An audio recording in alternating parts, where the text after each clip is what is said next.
América Latina arranca con el parto colonial de dos países feudales, de dos países que se pasaron casi un milenio en guerras por la reconquista. El primer reparto no fue equitativo, fue feudal, aristocrático.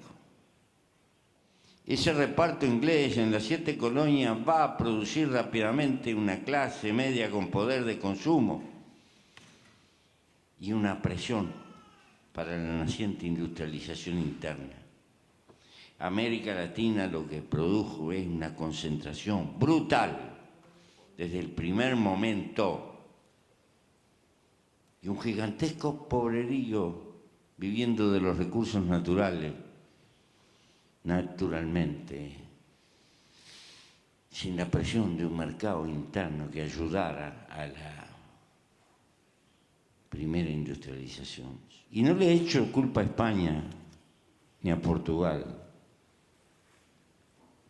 No es cuestión de culpa, es cuestión de historia de las clases sociales y sus papeles históricos. Nuestra región que producía ponchos con telares y que producía buenos aperos de caballo y alguna metalurgia, aunque sea para los puñales, sucumbió todo, porque de Manchester venía más barato.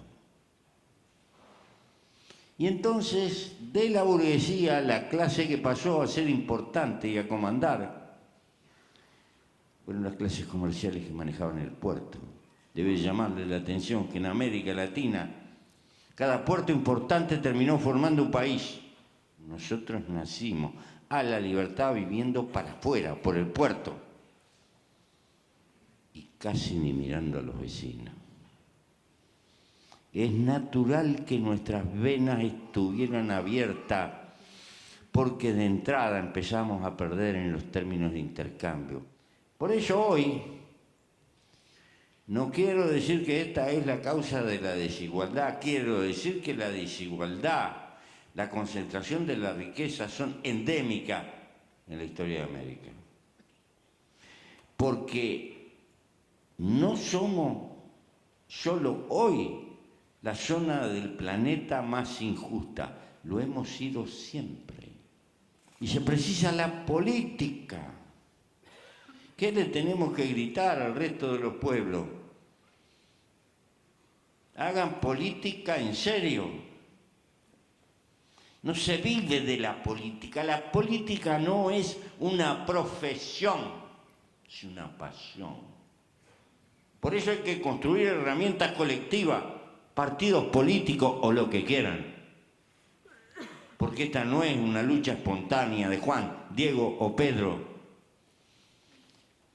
Es una lucha por la civilización y por mejorar nuestra civilización. Pero eso requiere esfuerzo colectivo, porque esas son las herramientas para modificar la realidad. Y se precisa la política, ¿saben por qué? Porque somos además distintos. Quienes se abrogan la representación de la mayoría deberían de vivir como viven la mayoría y no como viven la minoría privilegiada. Y acá donde se pudre la torta, si ambicionamos pertenecer a la dolce vita de la alta sociedad, adiós, ahí fuimos. Terminamos vendiendo el alma al diablo porque no hay plata que alcance. Y entonces se prostituye la política. La multiplicación explosiva de la violencia tiene 2 o 3 caminos convergentes. Primero, las grandes crisis, cuando son dramáticas, en todas ellas acompaña un aumento exponencial del delito, un aumento de la criminalidad. Entonces se puede pensar con ingenuidad que cuando pasa la crisis económica decrece el delito. No. No. ¿Por qué? Porque van entrando al campo de delito nuevas generaciones que establecen en el transcurso de la carrera criminal nuevas relaciones sociales, nuevo capital social, nuevas vinculaciones, nuevos hábitos. Dos, un factor que en las últimas décadas ha multiplicado el carácter de la criminalidad. La aparición del narcotráfico con una metodología que se puede resumir en esto: te ofrezco plomo o plata. La oferta de dinero y la amenaza. La amenaza al individuo o la amenaza a la familia. Tercero, pero el narcotráfico introduce otro código. Cobra las cuentas y establece un lenguaje de terror, donde la vida humana no vale nada. Y eso termina siendo una cultura criminal que va más allá del narcotráfico. Va penetrando en las otras formas del delito.